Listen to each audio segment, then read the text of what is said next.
성도님들은 복을 받은 사람들입니까? 아니면 좀 복을 받지 못한 것 같은 사람들이십니까? 믿으십니까?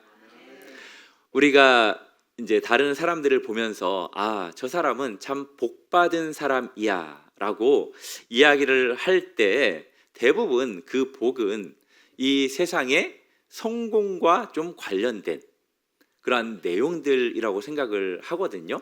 그렇죠? 뭐 예를 들면 우리의 자녀들이 명문대학에 합격을 했어요. 이게 복 받은 일이에요, 아니에요? 뭐 설마 지금 복 받을 일이 아니라고 생각하는 건 아니죠? 예, 명문대입니다, 명문대. 예. 자, 그리고 아주 좋은 회사에, 누구도 다 알아주는 회사에 입사했을 때에도 야, 참 복 받았다라고 인사를 하죠. 그리고 이제 좋은 집을 매매를 했을 때에도 이제 그런 표현들을 하기도 하고, 이제 요즘은 SNS, 뭐 온라인에 그러한 이제 우리들의 뭐 페이스북이라든지 뭐 카카오톡이라든지 뭐 기타 등등의 그런 곳에 이제 피드에 보면은 막 외국에 여러 곳에 여행했던 그런 사진들이 계속 업로드되는 그런 사람들의 모습을 봐도 참 저 사람은 무슨 복이 있길래 저렇게 이렇게 사진들을 자주 업로드를 하나라고 이야기를 하곤 합니다. 그러고 보니까 제 푸사에 그 비 내리는 사진이 오랫동안 있는데 그 비 내리는 거 그냥 별거 아닙니다. 좋아서 올린 거예요. 네, 우리는 이제 그런 것들을 보면서 이제 복 받았다, 저 사람 참 복 받았네라고 이제 중얼거리기도 합니다. 그리고 이제 건강한 사람을 볼 때에도 우리는 그렇게 이야기하죠. 와, 저 장로님은, 저 권사님은, 저 집사님은 정말 건강의 복을 받았어 라고 우리가 생각을 합니다.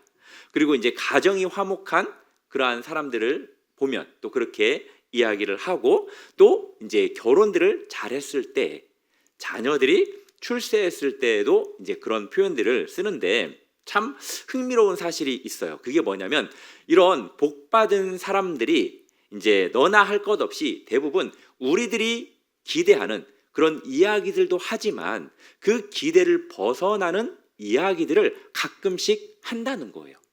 그건 뭐냐? 그들이 어떤 이야기를 하느냐? 왜 이렇게 공허하지? 왜 계속 나의 마음이 안정이 아닌 좀 불안하지? 라는 그런 고백을 하기도 한다라는 거예요.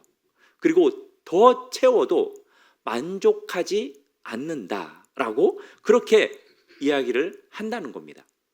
한번 곰곰이 생각을 해보십시오. 이 세상에 우리가 이제 그 복이라고 부르는 것들이 영원한 걸까요? 일시적인 걸까요? 그죠? 두말하면 잔소리죠. 참 영원하지 않아요. 정말 생각해보면 생각할수록 정말 일시적이다라는 것을 우리가 너무나도 잘 알고 있습니다. 예를 들어서 건강이 오래 가던가요? 정말 건강한 사람들도 어느 날 갑자기 찾아온 그 병 때문에 우리는 세상 표현으로 한순간에 무너졌다라고 표현을 할 때도 있어요. 그리고 명예는 어떻습니까? 명예도 한순간의 실수로 바람처럼 사라지는 게 또 우리들의 명예입니다. 재산은 어떻습니까? 땅 파서 잘 묻어놔야 그나마 보호할 수 있을까 말까? 아니, 그것도 불가능하겠죠. 예기치 못한 한 사건이 발생하면 그냥 날아가죠. 이제 제가 알고 지냈던 그 권사님이 수십억의 이제 재산가였어요. 그런데 재산이 날아가는 걸 이렇게 경험을 하는데 그 권사님의 표현이 그랬어요. 나의 그 수십억이 독수리처럼 날아가더라. 와, 정말 밑 빠진 독에 물 붓는 것처럼 그렇게 한순간에 쭉쭉쭉 빠져나가는데 정말 감당할 수 없더라라고 그렇게 고백을 하더라고요. 그리고 인기는 어떻습니까? 인기도 영원해요? 아니죠. 우리 성도님들이 옛날에 그렇게 인기를 구가했던 그분들, 뭐 지금도 그분들 막 이렇게 생각할 때마다 가슴이 설레고 그러십니까? 이제 뭐 대표적으로 나씨 성을 가지신 훈아 형님, 예. 그리고 이제 뭐 저는 옛날에 이제 뭐 설자, 운자, 도자, 예, 서른도, 뭐 이제 송대관, 예, 뭐 기타 등등 수많은 그 트로트 가수들, 이제 그분들을 저는 되게 좋아했었습니다. 이름도 이제는 기억이 안 날 정도로 그분들의 인기가 저에게도 사라졌어요. 그리고 제가 인기를 이렇게 이 단어를 생각할 때마다 느끼는 것은 대통령이에요. 대통령. 왜 이렇게 대통령은 인기가 없을까? 앞에 선 사람이 인기 있기가 어렵다라는 것을 제가 누구를 보면 느끼냐면 대통령을 보고 느껴요. 그래서 앞에 서고 싶지 않았었어요. 저는 어렸을 때부터. 지금 우리나라 대통령도 그 인기가 하락하고 있는 거 아시죠? 예, 64%로 시작했다가 현재는 54% 정도로 떨어졌다고 하더라고요. 이제 이건 뭐 미국 대통령도 마찬가지입니다. 47%로 시작했다가 38%. 이 백성들에게 인정받는 것, 정말로 50% 넘기기가 결코 쉽지 않은 거구나라는 것을 참 많이 느낍니다. 주변 어르신들을 보면서도 생각을 해요. 우리 교회에 참 어르신들이 많아요. 70세 이상의 어르신들이 70명, 80명입니다. 예, 이 어르신들을 보면서도 참 생각이 많이 드는데, 그게 뭐냐면 한평생 예수 잘 믿어서 정말로 복 있는 그러한 성도처럼 멋지게 잘 살아오셨는데, 이제 연로하신 이제 그러한 성도님들은 24시간 다른 사람의 보호를 받아야 하는, 정상적으로 걸어다니면서 생활할 수 없는 그러한 삶의 모습을 보면서 과연 이분들이 받은 복이 진짜인가? 이렇게 이것이 복받은 인생의 끝인가? 라는 질문들을 하게 된다라는 거예요. 그런 면에서 인생의 긴 안목으로 볼 때 결국 우리는 노쇠해지고 병들어 죽음을 피할 수 없다라는 겁니다. 이 자리에 계신 우리 성도님들도 결국 어느 순간인가 되면은 하나님이 부르지 않는 상황 속에서 병이 걸리면 자연스럽게 우리는 수많은 사람들, 함께 지냈던 사람들을 떠나서 우리도 한평 되는 그 침대에서 누워서 다른 사람의 도움을 받을 수밖에 없는 그 인생을 살다가 하늘나라로 가는 겁니다. 결국 우리들이 생각하는 이 땅의 복, 성공, 이것이 어떤 거냐는 거예요. 우리 성도님들은 이것을 어떻게 생각하고 있냐라는 겁니다. 오늘 본문을 보면은 권력의 정점에 있는 이들을 향해서 이야기를 하고 있습니다. 그 권력의 정점을 가졌던 사람들이 누굽니까? 군왕들이고 재판관들이에요. 이 시편 기자는 10절에서 군왕들아, 재판관들아 라고 하면서 세상의 기준으로 모든 것을 가진 것처럼 보이는 그들에게 무엇을 받으라 라고 말씀하냐면 교훈을 받으라 라고 말합니다. 그것도 이 세상의 교훈이 아닌 하나님의 교훈을 받으라 라고 권면해요. 이 군왕들과 재판관들에게만 하는 말이 아니라 이 시대를 살아가고 있는 저와 우리 성도님들에게 하는 그러한 질문으로 우리 성도님들이 받으셨으면 좋겠습니다. 우리의 직함이 무엇이든지 간에, 또 우리가 가지고 있는 것이 얼마가 되든지 간에 우리 모두는 이 질문 앞에 서게 된다라는 거예요. 그 질문은 뭐냐? 과연 내가 진짜 추구하는 복은 무엇인가?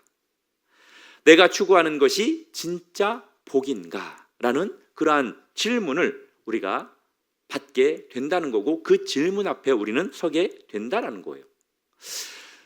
성경에 보면은 우리 개역개정 성경 복이 있도다라는 이 5 글자가 들어가는 성경 구절이 총 몇 개일까요? 제가 이 말씀을 준비하면서 사탕을 준비해 온다고 생각을 했다가 그냥 왔어요. 26개, 27개, 28개. 맞아요. 27군데에서 복이 있도다라는 구절이 나오는데 가장 처음으로 언급되는 곳은 어디일까요?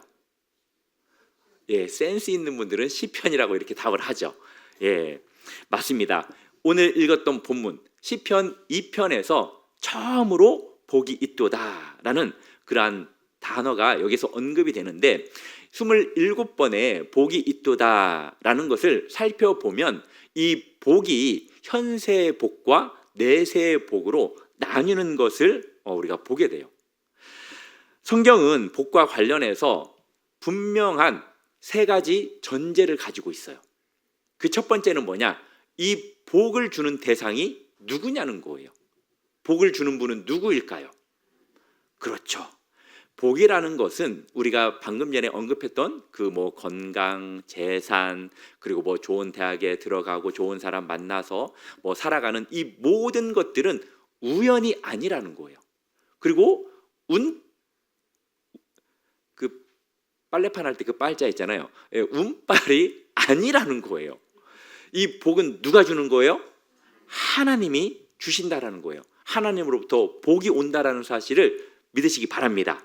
그리고 두 번째, 이 복을 받는 우리는 영원한 사람이 아니라 유한한 피조물, 유한한 사람이라는 거예요. 그래서 이 세상의 복은 절대 영원하지 않다라는 거예요. 예, 우리가 죽기 때문에. 그리고 죽음 후에는 무엇이 있어요? 심판이 있다라는 거예요. 한번 죽는 것은 우리에게 정한 것이니. 참 이게 슬프면서도 한편으로는 너무나도 감사하다는 생각이 들어요. 그렇지 않습니까? 젊었을 때는 한번 죽는 것은 정한 것이니 라는 이 하나님의 말씀이 참 마음에 어려움으로 다가올 거라고 생각이 듭니다. 그렇지만 하늘나라를 가야 하는 그 목전에 둔 분들에게는 그것이 오히려 저는 되게 은혜가 되는 말씀으로 다가올 거라고 생각이 들어요. 빨리 하나님의 나라를 가고 싶을 거니까. 한번 죽는 것은 정해져 있습니다. 그렇지만 그 후에는 심판이 있어요. 이렇듯 복과 관련된 성경의 분명한 전제는 바로 이 세 가지예요. 그런데 우리가 하나님의 심판대 앞에 섰을 때 과연 우리는 온전한 모습일 수 있냐는 거예요. 그렇지 않다라는 거죠. 모든 것을 아시는 하나님 앞에서 우리는 과연 흠없는 모습으로 설 수 있느냐? 전혀 그럴 수 없다라는 거예요. 바로 이러한 우리들에게 큰 은혜가 되는 말씀이 있어요. 그게 뭐냐면 시편 32편 1절의 말씀입니다. 우리 같이 한번 읽어볼까요? 시작.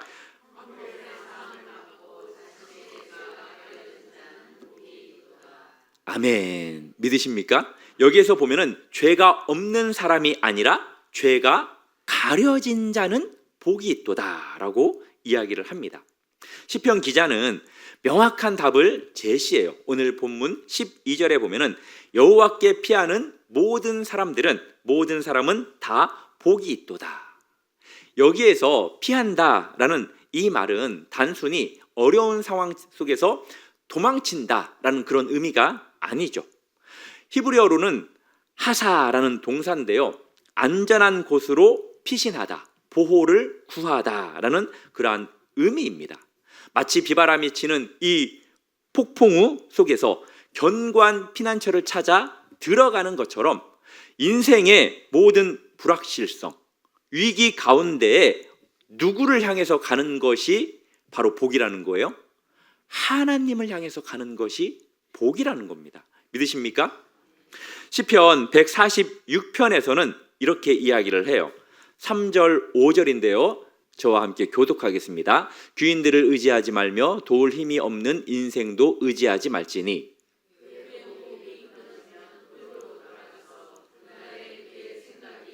함께요. 야곱의 하나님을 자기의 도움으로 삼으며 여호와 자기 하나님에게 자기의 소망을 두는 자는 복이 있도다. 아멘. 우리 인생은 결국 흙으로 돌아갑니다.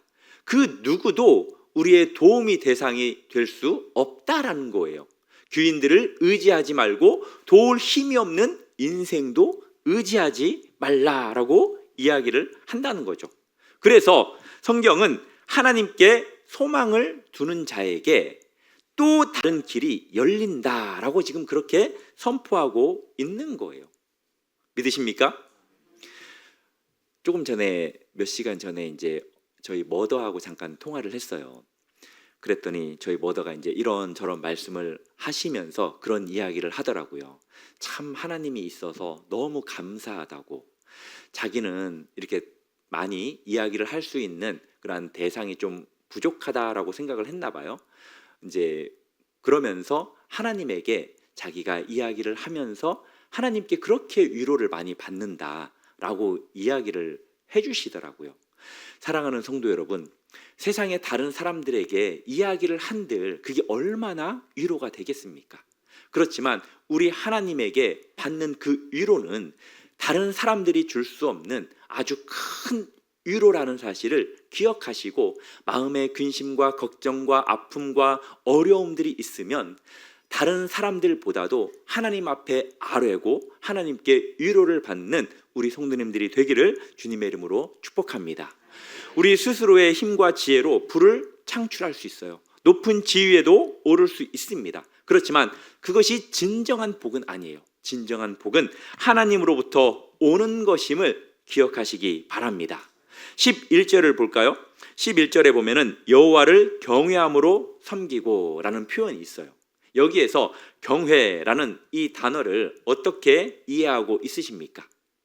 그냥 우리는 아주 간단하게 경외라는 단어를 두려움으로 보편적으로 생각을 하죠. 그렇지만 성경은 이 경외라는 단어를 훨씬 이렇게 풍성한 그러한 의미로 해석하고 있는 것을 우리가 많이 보게 됩니다. 그냥 간략하게 경외는 세 가지 차원을 포함하고 있는 이 부분만 좀 살펴보자면, 먼저는 우리가 이 하나님을 경외한다라는 것은 뭐냐? 하나님의 위대하심을 인정하는 거예요. 하나님은 어떤 분이십니까? 천지를 창조하신 분이십니다. 역사의 주관자세요. 혹시 하나님을 직면해 보신 적 있으십니까? 그냥 뭐 꿈이든 환상이든 기도하면서든 말씀을 통해서든 하나님을 내가 직면하잖아요. 그러면 하나님의 그 광대하심은 말로 표현할 수 없습니다. 그리고 내 자신은 어떤 모습으로 느껴지냐면, 저 같은 경우에는 그냥 내가 이 세상에 먼지 하나 같은 느낌이 들더라고요. 그 광대하신 하나님 앞에 한없이 작아짐을 깨닫는 것이 바로 하나님의 위대하심을 인정하는 경외라는 거예요. 그것이 바로 참된 겸손의 시작입니다. 그리고 두 번째는 하나님의 거룩하심 앞에 서는 거예요. 하나님은 지극히 거룩하십니다. 스랍들도 이사야서에서 그렇게 외쳤잖아요. 거룩하다 거룩하다 만군의 여호와여, 그렇게 찬양하잖아요. 그리고 그 하나님 앞에 서는 우리는 어떻습니까? 쇳덩어리거든요. 쇳덩어리. 하나님이 거룩하다라고 느끼면, 그 하얀 것을 느끼면 눈이 부셔서 눈을 뜰 수가 없을 정도입니다. 그 거룩함에 대해서 깊이 생각해 보시면 눈을 뜰 수가 없어요, 감히. 그리고 내 자신은 정말로 더러운 존재. 저는 이제 예전에 시궁창 같은 그런 존재라는 것을 제가 깨달았거든요. 우리의 죄와 연약해짐이 하나님의 거룩하심 앞에 서면 분명해진다는 거예요. 동시에 하나님의 은혜가 얼마나 큰지도 하나님의 거룩하심을 생각하면 깨달을 수가 있어요. 우리는 하나님 앞에 나아갈 수 없는 존재잖아요. 너무 더러워서. 그런데 하나님께서는 자신의 그 보혈, 예수 그리스도의 그 보혈로 우리를 거룩하게 하셔서 하나님 앞에 설 수 있는, 교제할 수 있는 아들로 자녀로 삼아 주신 것, 그 은혜가 얼마나 큰지를 깨닫게 된다라는 거죠. 그리고 하나님의 그 경외를 생각할 때 우리는 온전히 의지할 수밖에 없다라는 겁니다. 나의 힘, 내 지혜, 내 계획이 아니라 하나님만이 나의 구원자 되시고 나를 도우실 수 있는 도움이 되시는 분이다라는 것을 우리가 깨닫게 된다는 거죠. 시편 112편 1절부터 3절에 보면은 이렇게 기록이 되어 있습니다. 할렐루야, 여호와를 경외하며 그의 계명을 크게 즐거워하는 자는 복이 있도다. 2절부터 같이 읽겠습니다. 시작.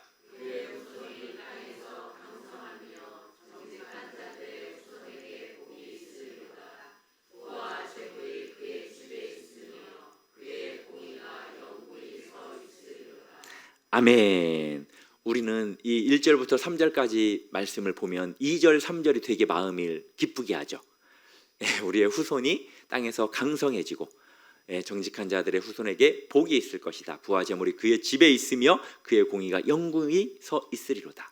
이 하나님을 경외한다라는 것은 당연히 하나님을 두려워해야 됩니다. 분명히 하나님의 위대하심을 인정하고 하나님의 거룩하심 앞에 우리가 서는 것임을 깨닫고 하나님을 온전히 의지하는 것, 이것이 하나님을 경외하는 건데, 이 하나님을 경외한다라는 것은 또 어떤 의미를 가지고 있느냐? 하나님의 말씀을 즐거워하면서 순종한다라는 거예요. 믿으십니까? 단순히 두려워하는 것이 아니라 하나님의 말씀을 즐거워하면서 순종하시기를 바랍니다. 그리고 시편 128편 1절 2절을 말씀을 보면은 제가 되게 좋아하는 말씀인데요. 같이 한번 읽어보겠습니다. 시작. 여호와를 경외하며 그의 길을 걷는 자마다 복이 있도다. 내가 내 손이 수고한 대로 먹을 것이라. 내가 복되고 형통하리라. 아멘. 이 말씀을 보면은 하나님을 경외하고 하나님의 길을 걷는 자에게는 복이 있다라는 거예요. 큰 길로 가면 복이 있을 것 같죠? 아닙니다. 큰 길은 멸망의 길이에요. 좁은 길로 가면 힘들 것 같죠? 네, 그럴 수도 있습니다. 그렇지만 궁극적으로 그 길이 참된 복이 있는 길임을 믿으시기를 바랍니다. 그 길을 걸어가는 자에게 하나님이 어떤 복을 주시겠다라고 말씀하냐면 우리의 손이 수고한 대로 먹게 해주겠다라고, 형통케 해주겠다라고 말씀하는 거예요.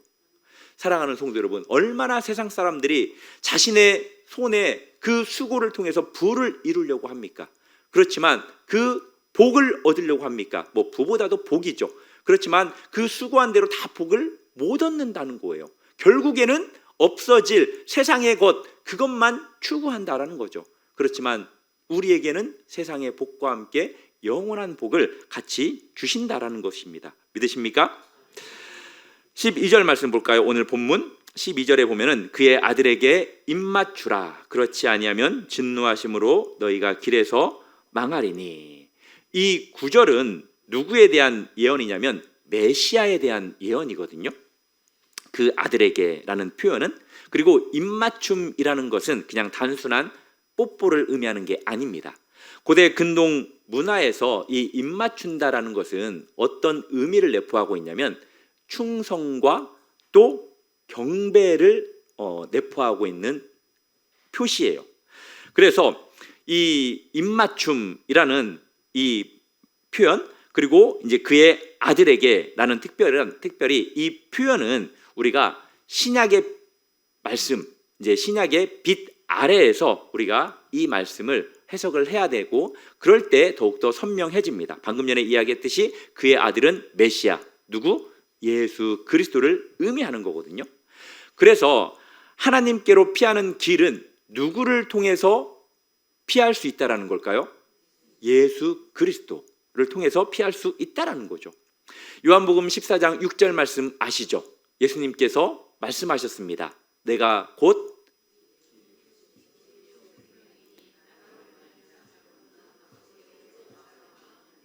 아멘. 믿으십니까? 우리가 하나님께 피하는 게 복인데, 하나님께 피할 수 있는 길은 누구를 통해서 가능하다는 거예요? 예수 그리스도를 통해서 가능하게 된다라는 거예요. 그리스도의 보혈을 힘입어 주님께로 나가는 자는 심판을 면하게 되지만, 그렇지 않은 자들은 진노 가운데에 멸망하게 될 것이다 라고 말하는 것이 바로 12절의 말씀이라는 거예요. 그리스도를 영접한다라는 것은 무엇입니까?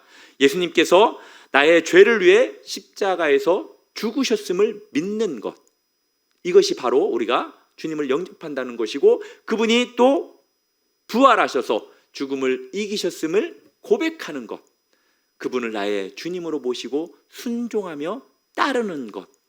우리가 그냥 믿는 것에서 이 그리스도를 영접한다라는 것으로 그쳐서는 안 되고 항상 내가 순종하고 주님의 말씀대로 살아가고 따르는 삶, 바로 이것이 영접 안에 다 포함되어 있다라는 것을 우리 성도님들이 잊지 않기를 바랍니다.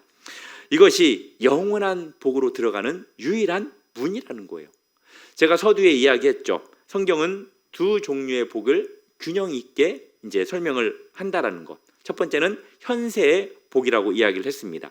하나님께서는 이 땅에서도 우리를 축복하시는 분이십니다. 건강, 물질, 관계, 살게, 열매 등 기타 우리가 누리는 모든 좋은 것들을 하나님께서는 우리에게 선물로 주신다는 거죠.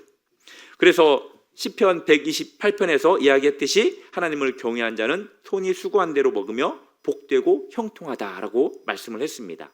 반면에 이제 영원한 복이에요. 이 복은, 성경에서 말하는 복은 현세에서만 말하는 복을 의미하는 것이 아니라 더 나아가 이제 우리에게 영원한 복에 대해서 설명을 해주고 있는데, 그 말씀이 요한계시록 14장 13절 말씀입니다.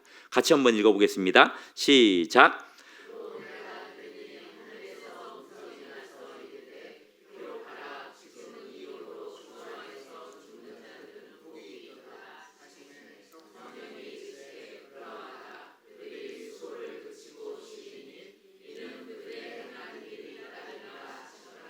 아멘. 세상에서 본다면 죽음은 끝이고 파멸이고 허무이죠. 그러나 성경에서의 죽음, 이것은 너머의 일을 우리에게 분명히 보여주고 있습니다. 그렇기 때문에 주 안에서 죽는 자들이 복이 있다라고 이야기를 할 수 있는 거죠. 그리고 그 말씀이 사실이라는 거예요. 믿으십니까?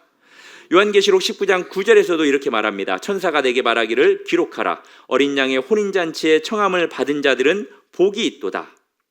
그리스도 안에서 죽은 자는 곧 죄가 가려진 자이고 어린 양의 혼인잔치에 들어갈 수 있는 그 복을 받은 자라는 거예요.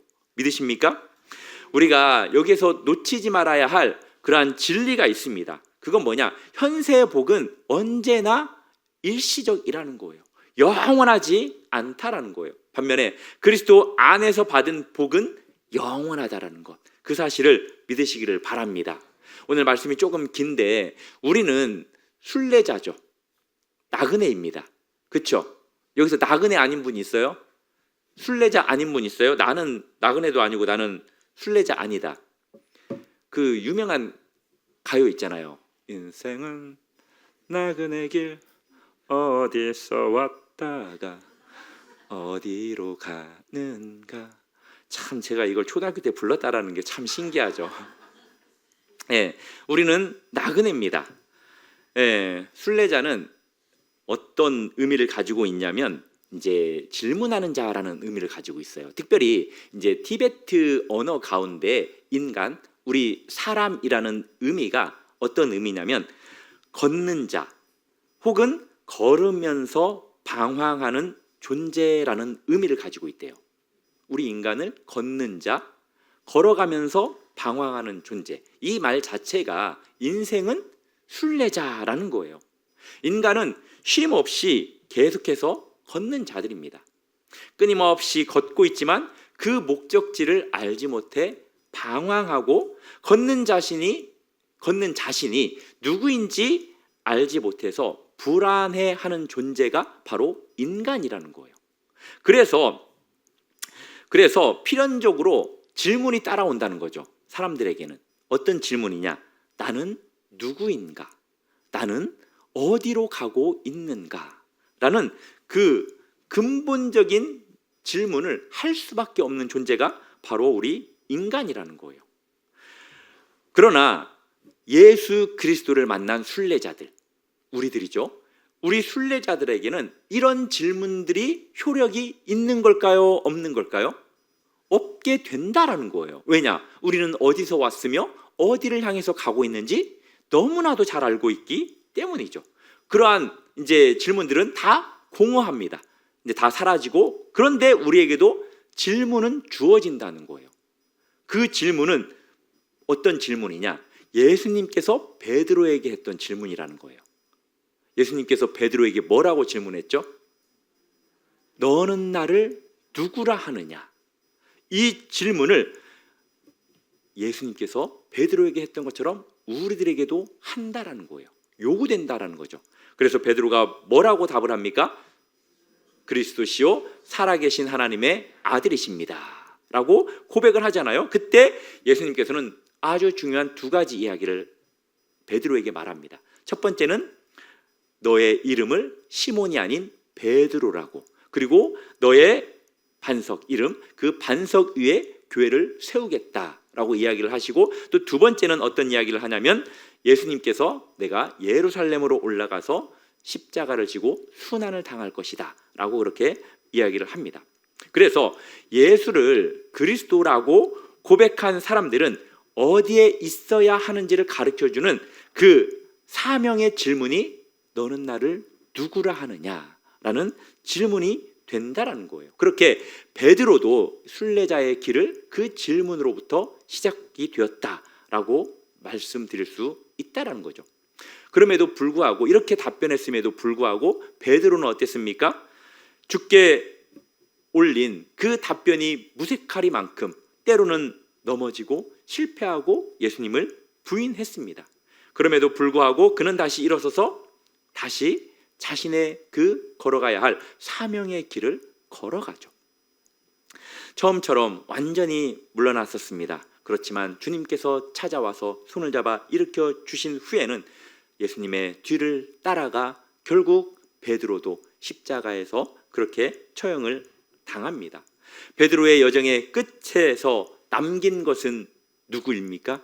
바로 예수 그리스도, 그분을 남겼음을 기억하시기를 바랍니다. 사랑하는 성도 여러분, 말씀을 맺겠습니다.